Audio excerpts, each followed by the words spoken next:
Fala pessoal, vou falar aqui com o Rafael Wurzman, fazer uma live hoje, deixa eu convidar ele para participar. Estou aqui no aeroporto, então o sinalzinho às vezes não vai estar tão bom. Chegou o Rafael Wurzman. Rafa, pede para participar aí, irmão.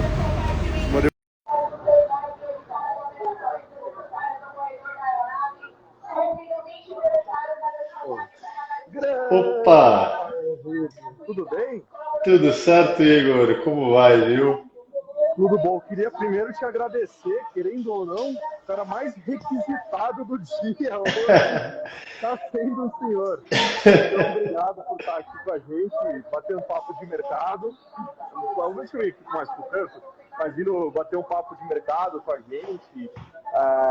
E somente nessa data de hoje que a gente está vendo Lula sendo reeleito pela segunda vez, pelo terceiro mandato, mesmo depois do escândalo com Petrobras, escândalo no STF, escândalo de Passadina, que teve no governo da Dilma, governo cheio de inflação, toda essa história que a gente já conhece do Lula, se nem está escorrendo muito aqui, e ele foi eleito pela segunda vez, o terceiro mandato, e foi a eleição com o maior número de votos, o primeiro presidente com mais de 60 milhões de votos.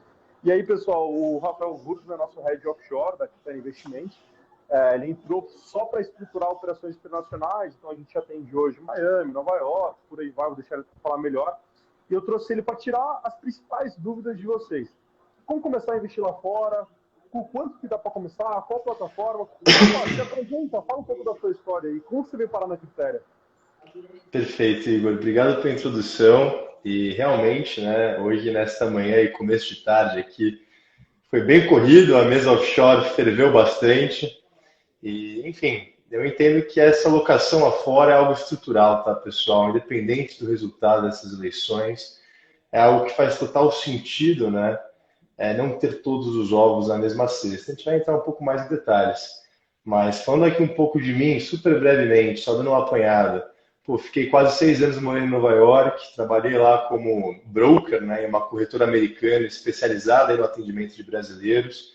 Então conheço bem como funcionam as regulamentações, os produtos, as estruturas, né, se mais adequado a uma conta pessoa física, uma conta pessoa jurídica, uma conta conjunta e por aí vai. Aqui eu costumo falar que antes de conversar sobre alocação, antes de conversar sobre produto, a gente vai deixar a sucessão e a parte tributária da forma mais eficiente possível.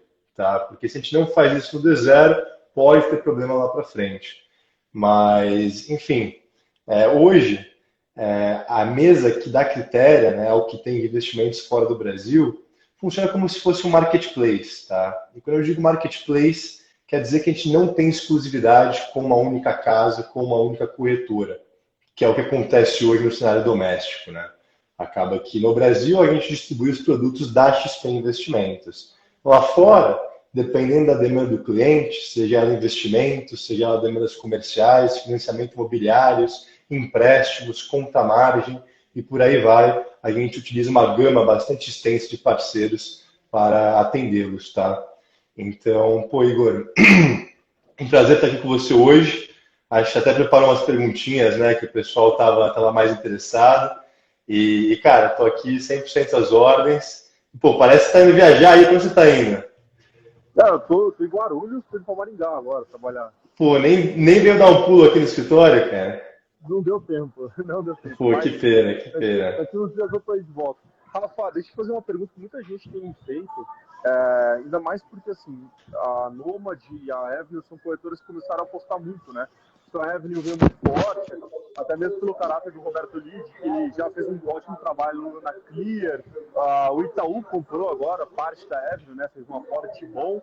Então foi para podcast, foi para Moneymakers, foi para Money Times, apareceu em tudo quanto é lugar, e todo mundo me perguntando, o que é a Avenue, como que eu faço para começar a investir lá fora, e se está sendo um bom momento. Eu queria que você falasse um pouquinho de timing, porque muita gente comprou os Estados Unidos no ano passado, começou a sofrer, só que nos últimos 10 anos o S&P foi um dos melhores investimentos em termos de risco-retorno, né? Fala um pouquinho sobre timing. Você acha que é um bom momento para entrar em relação a dólar e bolsa americana? Fala um pouco para a gente. Perfeito, Igor, perfeito. E esse foi um ano muito difícil, tá? Só contextualizando aqui, pessoal, a gente teve um excesso de liquidez bastante exuberante no mercado ao longo de 2019, 2020, 2021. Nesses últimos 3 anos, a Bolsa Americana, né, o S&P 500, rendeu uma média anualizada de 25% ao ano. Isso é muito acima da média histórica, que fica na casa de 12% ao ano, tá? Por que isso?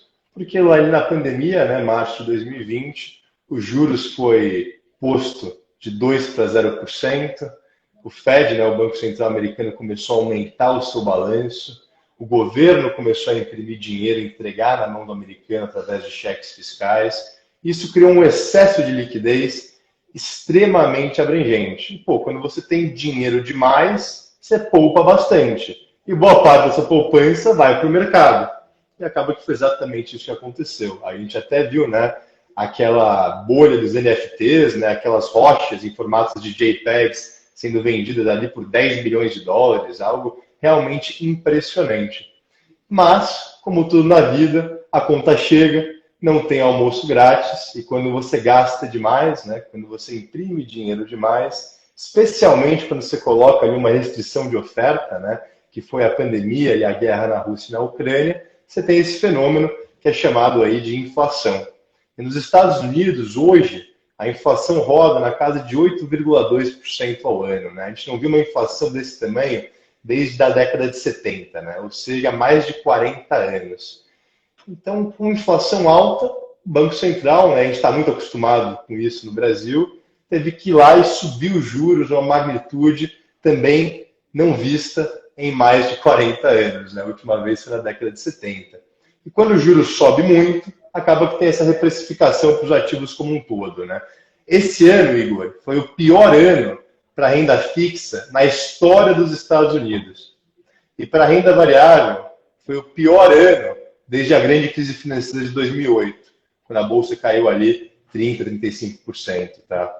Então, eu até costumo falar, né? Então, o que você faz no Fire sempre mostra lá, abriu pra caramba, ficou super prejudicado, né, Rafa? Então, o T10, né, que em tese é para ser, né, o investimento mais conservador dos Estados Unidos, o título do governo americano, ou seja, risco de crédito USA, com vencimento em 10 anos, sofreu, né, um deságio, né, uma queda, uma marcação a mercado em 2022 de 18%. E a bolsa caiu 20%, né? Então, ou seja, não teve para onde se esconder esse ano. Esse é o mais impressionante. Porque a correlação de renda fixa e renda variável ficou altíssima. É uma correlação que historicamente rodou negativo 0,2, negativo 0,3, né? Onde -1 é perfeitamente descorrelacionado e 1 é perfeitamente correlacionado. Hoje essa correlação está em 0,6 positivo, né? Então a gente vê bolsa subir, bonds, né, que a renda fixa lá fora também sobem. E o inverso acontece, né? Os dois estão caindo juntos. Por que isso?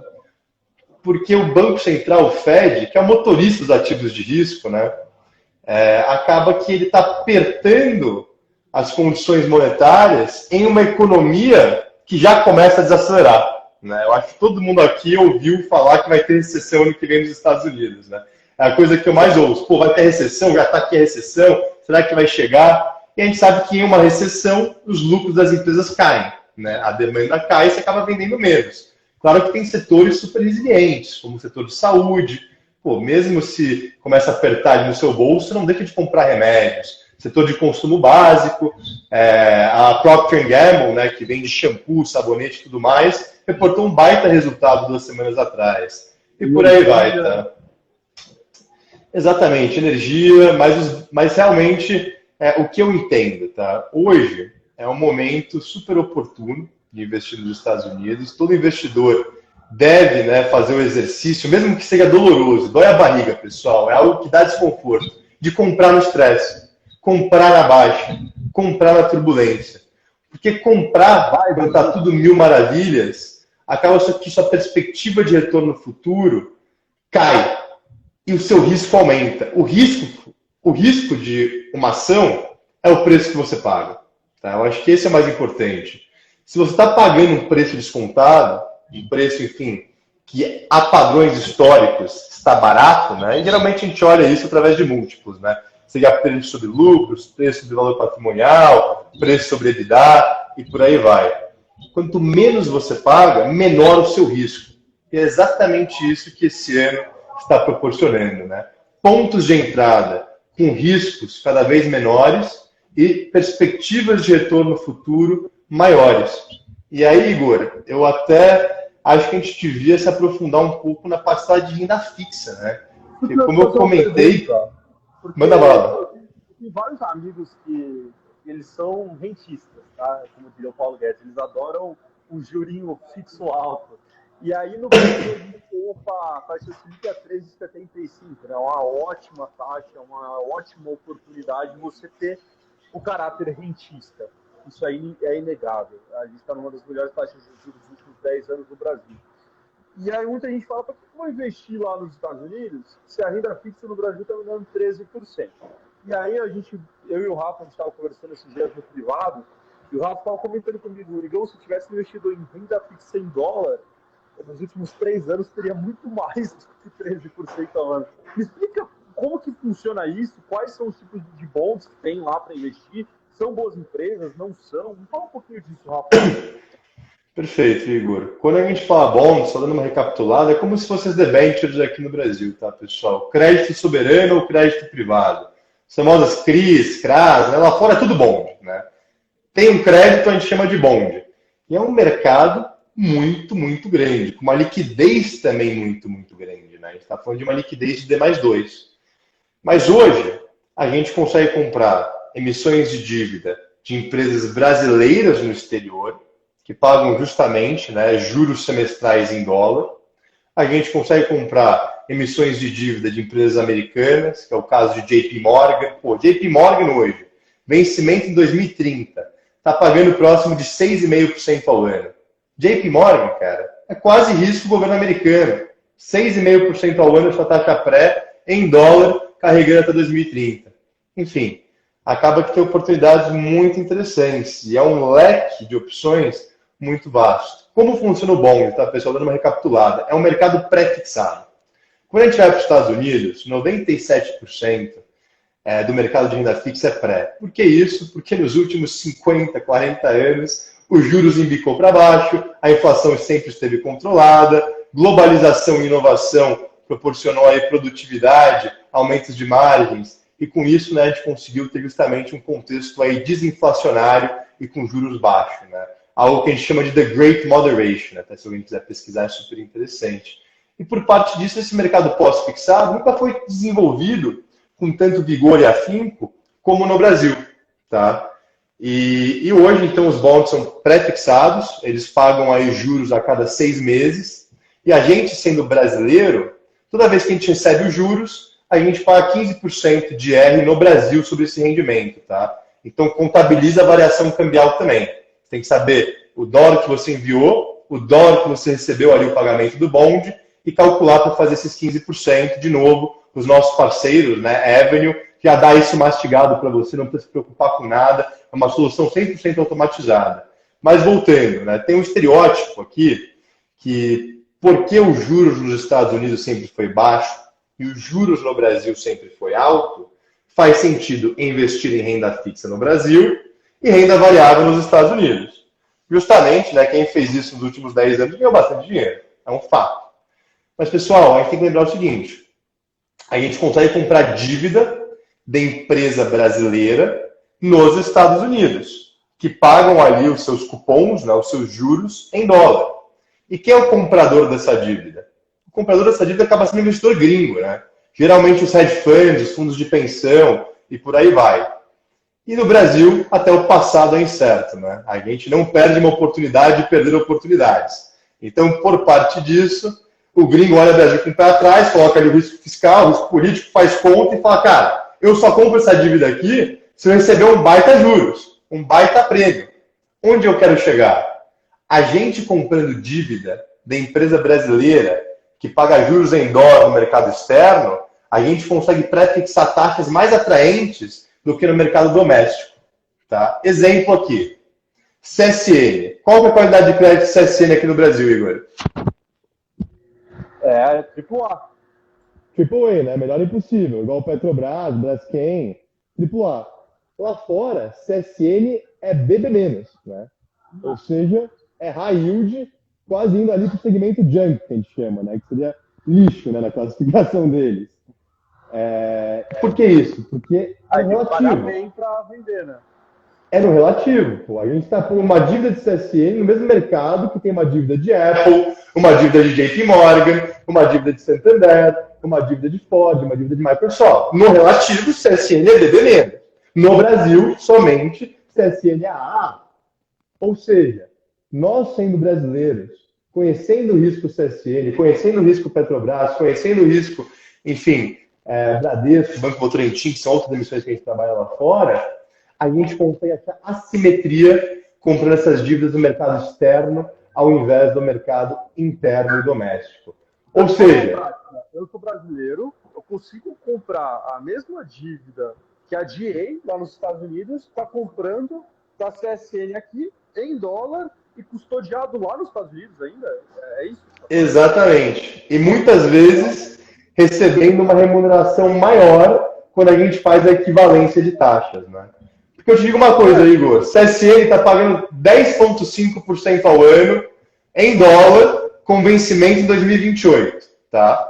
Agora eu te digo, pergunta, você prefere receber 10,5% ao ano em dólar até 2028 ou 14% ao ano em reais? 15% ao ano, enfim, que seria o que uma dívida da CSN ia pagar aqui, né? Outra coisa, a maioria dos nossos amigos, nossos clientes, pessoas que a gente convive, não tem uma inflação real, tem uma inflação dolarizada. Porque, pô, meus amigos gostam de tomar um bom vinho, o vinho vem da onde? O bom vinho vem da Itália, vem da África do Sul, então geralmente eu Exatamente. Qual celular você está usando aí? Gradiente? Não é. Não é. Alguma coisa diferente, alguma coisa que não é feita aqui. Também é outra coisa que o nosso dia a dia é dolarizado, não adianta. Chocolate importado, nossa, pô, minha mulher adora Lindt, meus amigos adoram aquele Lindt, chocolate. Todo mundo adora coisa importada, né? Então, pô, por que você vai ficar investindo só em Brasil, sendo que sua vida ela é global? Eu não acho que faz sentido. Eu acho que é um risco muito grande ficar só aqui. Aí vem esse final de semana e a gente elege um cara que estava na prisão até 1 ano e meio atrás como presidente da República. Só que o Brasil é o país da piada pronta, é o país, pô, que infelizmente sempre dá a oportunidade de você diversificar. O Rafa, deixa eu até adiantando que daqui a pouco a gente termina, vamos ficar meia hora aí falando de offshore para a turma na segunda-feira, a turma vai me xingar. Mas só um assunto muito importante. Eu quero saber de forma prática. Pô, a minha família vendeu uma casa nos Estados Unidos. Tem como eu receber por uma conta lá fora? Qual tipo de conta é essa? Ou se não, eu tenho $50 mil. Qual é a melhor plataforma para mim? Eu tenho $300 mil. Qual que é a melhor para mim? Eu tenho $500 mil. Qual que é a melhor para mim? Explica um pouco dessa parte prática, por favor. Perfeito, Igor. Então hoje, pessoal, como eu comentei no começo, a gente atende desde do segmento que a gente chama varejo alta renda, né, até o segmento private, que é $500 mil ou mais. E para isso, a gente tem 3 principais parceiros que a gente consegue conduzir o trabalho, tá?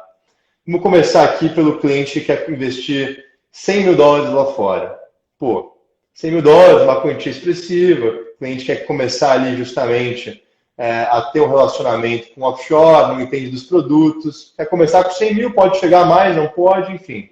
A gente costuma indicar para a Avenue e fazer essa gestão em conjunto. O que é em conjunto? O Igor conhece, né, justamente a carteira de vocês no Brasil. Eu sou o braço offshore que vou ajudar a montar a carteira lá fora, que tem a sinergia com os produtos que você tem no Brasil. O patrimônio no final do dia é o mesmo, né? Não tem essa de olhar as duas carteiras de forma separadas. Elas têm que conversar. Essa é a regra número 1. A conta que a gente está falando, pessoal, é uma conta investimento. Ou seja, a gente só pode receber e enviar para as mesmas titularidades, tá? É uma conta de uma corretora. Infelizmente, né, a Avenue e a XP, que são os nossos 2 principais parceiros ao que tem de offshore, ainda não são bancos, tá? Então a gente precisa fazer, né, esse trabalho mais voltado para a alocação. Dito isso, a gente consegue disponibilizar um cartão de débito em dólar, tá, na plataforma da Ebre para esse cliente de $100.000, para ele gastar em viagens sem nenhum tipo de cobrança de IOF. Como vocês devem saber, se você vai lá e leva o seu cartão da XP brasileiro ou do Itaú em uma viagem e passa em dólar, quando faz essa conversão de real para dólar, né, você paga justamente esse IOF que chega a 6,38% no cartão brasileiro. Lá fora, isento de IOF, tá? A gente paga 0,38 para enviar o recurso, fazer a remessa de câmbio. Por esse gap aí, eu acho que vale a pena, pelo menos testar. Eu fiquei encantado porque eu estava 1 ano e meio atrás e a Avenue nem era tão falada assim, né? 1 ano e meio atrás, bem no começo, pouco antes da pandemia, 2 anos atrás. E aí eu fiz para pegar o cartão para ir para Miami, cara. E aí eu peguei, fiz o cartão virtual mesmo na Apple Wallet, comecei a pagar nos restaurantes e tal. Pô, cara, é tão legal, você vai pagar um dólar mais barato do que você pagaria na Caixa de Câmbio e Turismo, é mais prático. Cara, eu levei 3 notas, levei $300 em dinheiro, o resto eu levei tudo no cartãozinho da Avenue, ficou muito mais prático para mim. Nossa, eu adorei mesmo. Perfeito, Igor. É exatamente isso, tá? É ter ali o seu dinheiro rendendo em dólar e a flexibilidade de conseguir gastá-lo uma vez que você necessite, né? E aí, quando a gente fala de produto, o que temos? Acesso às bolsas americanas, Nasdaq e Bolsa de Nova York. São mais de 5 mil ativos, desde os fundos imobiliários, que são os REITs lá fora, até as ações, até os ETFs, que são os fundos passivos negociados em bolsa, até as ADRs, né? Que são ações de empresas globais, né?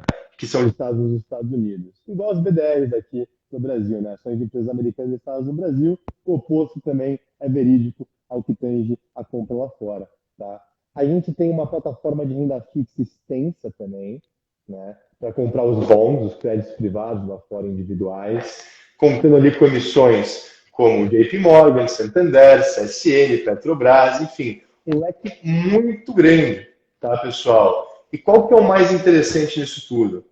Esses parceiros nossos conseguiram democratizar esse mercado de crédito privado. Para eu comprar uma dívida de CSN, uma dívida de Petrobras, que a gente deu exemplo aqui agora há pouco, eu precisava comprar 200 unidades. Cada unidade é $1.000, ou seja, $200 mil é o lote mínimo. Via Avenue, eu consigo comprar essa dívida por $50 mil, tá? E a dívida de uma empresa americana, que é o caso de JP Morgan, por exemplo, por $10 mil.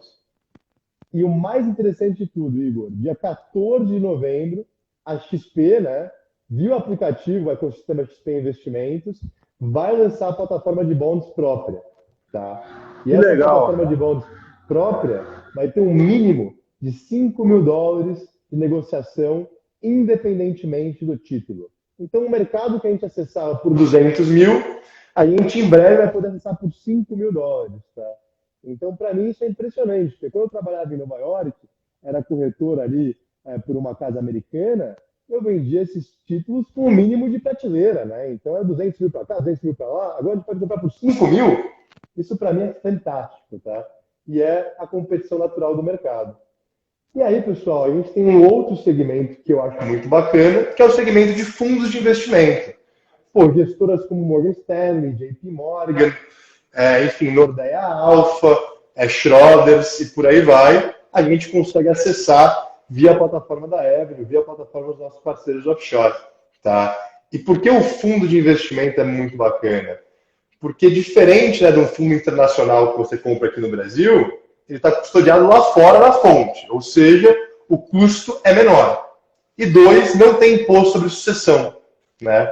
Se você tem fundos lá fora, você pode ter $1 milhão de fundos que vai ter 0 de imposto ali no final do dia, para os seus herdeiros receberem aquele dinheiro. A gente sabe que no Brasil, no estado de São Paulo particularmente, o ITCMD, que é o Imposto de Transmissão de Herança, gira em torno de 4%. Tá? Então, essa vantagem sucessória, para mim, é muito atrativa. E no final do dia, vai depender do perfil do cliente, dos seus objetivos, e a gente vai conduzir, né, justamente uma alocação ali ativa dentro do material de suporte para a gente escolher a carteira que melhor esteja sincronizada aí com os seus objetivos. Tá? Eu vi que o áudio parece que tá ruim, Igor. O pessoal comentando, tá me ouvindo bem? Eu tô te ouvindo bem agora, teve uma hora que abafou, eu acho que foi isso. Deu uma Pô, então abafada. qualquer coisa me avisa, tá? Me corta aqui qualquer coisa. Mas agora melhorou, tô Mas te ouvindo bem. até para finalizar esse quesito, a gente falou um pouco, né, do que tende, né? Aí você falou, pô, 50, 100 mil dólares, né? Uma alocação legal, mas nada extremamente expressivo, né? Pô, e se a gente for para esse nicho de 500 mil dólares, né? Que aí a gente está falando de uma alocação private, que é onde o nosso private entra na jogada. Pô, aí a gente tem um banqueiro justamente da XP que consegue atender em conjunto conosco, produtos, né, como Venture Capital e Private Equity, o mercado privado, né, cujo você sacrifica a liquidez e, né, potencializa a rentabilidade. Será que eu tiro aqui o fone? O pessoal está falando que tá abafado. Vamos ver se melhora. Tenta sem o fone, vamos ver se melhora. Tentar sem o fone, tentar sem o fone. Tecnologia. Nossa, melhorou 1000 vezes. Agora melhorou, Igor? Melhorou, tô te ouvindo. Vamos ver, hein? Qualquer coisa, me avisem aqui, mas tirei Muito o fone. melhor. Pô, ótimo, ótimo. Triste que não tirei o fone antes, mas enfim, acontece. E, pessoal, voltando, quando a gente vai para esse nicho mais alta renda, mais private, aí o jogo é outro. Aí a gente consegue acessar outros tipos de produto, a gente tem uma alocação muito mais ativa, a gente consegue acessar os hedge funds lá fora, né, que são os fundos, digamos, multimercado aqui no Brasil, que no final do dia são fechados, né? E a gente tem essa abertura porque a XP é um player relevante. Então, eu acho que o que difere justamente o atendimento do varejo para o atendimento private é produto e nível de proximidade, tá? É justamente isso. E claro, pessoal, se você é um cliente que gosta ali de ter um cartão mais né? Tem um pessoal que gosta, a gente disponibiliza, né? A gente tem uma parceria com a Amex, que você pode pedir um cartão de crédito ali, enfim, com todos os benefícios, milhas, sala VIP, seguro viagem, atrelado à sua conta XP Private Offshore, tá bom? Então também é um outro diferencial muito bacana. Que show, Rafael. Eu acho que ficou bem elucidado aí, principalmente todos os pontos introdutórios, como começar lá fora, quais tipos de plataformas a gente atende, quais tipos de serviço, tem o serviço private, tem o varejo pela Ever, tem XP, tem Brasil Plural, entre outras plataformas. E só uma última pergunta aí para a gente matar das 5, se a gente conseguir. Me fala uma coisa, Europa ou Estados Unidos? O que você está com mais apetite hoje? O que você tem mais gostado? O que você tem mais estudado? Certamente Estados Unidos, tá, Igor? E como dizia o bom velhinho, né? Never bet against America. Um exemplo aqui para vocês. Semana passada, o PIB do estado da Califórnia se tornou o quarto maior PIB do mundo, ultrapassando a Alemanha, tá? Então, hoje, as maiores economias do mundo são as seguintes: Estados Unidos, China, Japão e Califórnia. A gente passou, né? A Califórnia passou a Alemanha.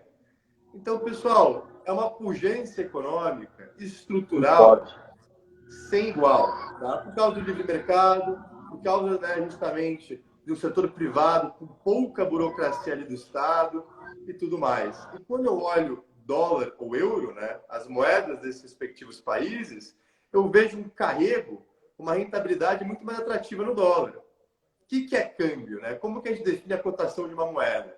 Tem alguns fatores. No meu ver, tem dois principais: diferencial de juros e crescimento, tá? Hoje os juros na União Europeia, na zona do euro, está em 1,5%. O juro nos Estados Unidos está em 3,25%. Vai para 4% agora na quarta-feira, quando tiver a reunião do Fed, e deve ir para 5% até final do ano, começo do ano que vem, tá? Então a gente vai ver essa boca de jacaré abrindo, favorecendo o dólar. E 2, os Estados Unidos é um exportador líquido de commodities, né? Ou seja, nesse cenário, né, de preços de insumos e matérias-primas alto por parte da guerra e pandemia e X fatores, os Estados Unidos está muito mais bem posicionado para conseguir ter um crescimento mais atraente do que a Europa, onde no final do dia a guerra está no quintal da casa deles. Então, para mim é uma questão de moeda. Prefiro estar em dólar do que euros para os próximos anos. A gente viu o euro sofrendo muito, né, Igor? Perdendo paridade ali para o dólar. Inflação na zona do euro saiu hoje 10,7%, ou seja, subiu de 9,9% em agosto para 10,7% em setembro, né, fazendo um normalizado.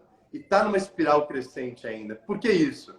porque é o que você falou. Se a sua moeda desvaloriza, você importa inflação, né? Então, acabou que isso pesou bastante. E, pessoal, eu sinto que é uma necessidade de todos ter o seu passivo casado com o seu ativo. O que eu quero dizer com isso? Vocês vão lá abastecer o carro, pô, colocou gasolina. Petróleo é cotado na Bolsa de Chicago em dólar, tá? Você foi lá na padaria da esquina, comprou um pão. O trigo para fazer aquele pão também é cotado em dólar na mesma Bolsa de Chicago. É como o Igor falou, o vinho italiano que você gosta de beber, o de Napa Valley, as viagens que você faz. É importante a gente sincronizar e casar as nossas despesas com as nossas entradas, tá? Então, ter uma alocação em dólar é algo estrutural, indifere quem é o nosso governante, quem é o nosso presidente. E no final do dia, eu acho que é algo muito educacional ainda, Igor, porque eu geralmente olho as carteiras, né, recomendadas pelas casas de investimento. Aí eu vou lá no perfil conservador. E eu vejo que está 100% praticamente em renda fixa pós-fixado, né? Onde não tem marcação a mercado, é só para cima, zero volatilidade diversa. Pô, ser conservador é ter pouco volatilidade? É isso que é ser conservador mesmo? No meu ver, não. Para mim, ser conservador é não deixar todos os ovos na mesma cesta e conseguir preservar o seu poder de compra real no longo prazo. E uma alocação em dólar fora do Brasil cumpre exatamente esses dois objetivos. Bom, Rafa, perfeito. Acho que foi bem completo. Chegou uma pré-notificação no meu WhatsApp, no meu iPhone aqui agora, escrito assim: proteja seu capital, invista em dólares, tem investimento. Acabou de chegar, cara.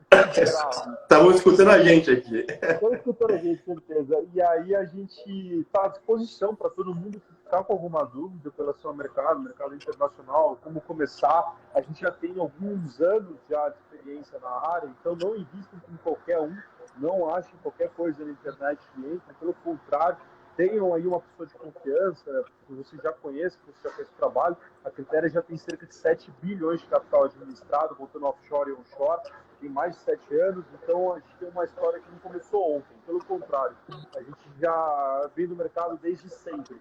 O Rafa só fez isso, eu só fiz isso, a gente não é um ex-Uber, um ex-dentista, um ex-médico, seja lá qual for a profissão, a gente sempre foi do mercado financeiro, então a gente vai continuar se dedicando para ajudar vocês a investir melhor. Obrigado, Rafa, pela exclusividade do horário aí. Eu sei que sua vida está super demandada. Pessoal, essa live vai estar disponível no YouTube depois para quem quiser acessar. Eu vou compartilhar o link. E muito obrigado mesmo, Rafa. Igor, o prazer é todo meu. Até por incentivo você de colocar o link ali da Avenue para abertura de conta na live, né? Ou no comentário da live, que o pessoal, hoje a gente consegue abrir uma conta lá fora em literalmente 10 minutos, tá? Sem burocracia, sem complicação. Então, contem conosco aí para ajudar vocês. E, Igão, sempre uma honra. Parabéns pelo trabalho. Obrigado. Valeu, Rafa. Tchau, gente. Boa viagem, hein? Tchau, tchau. Obrigado.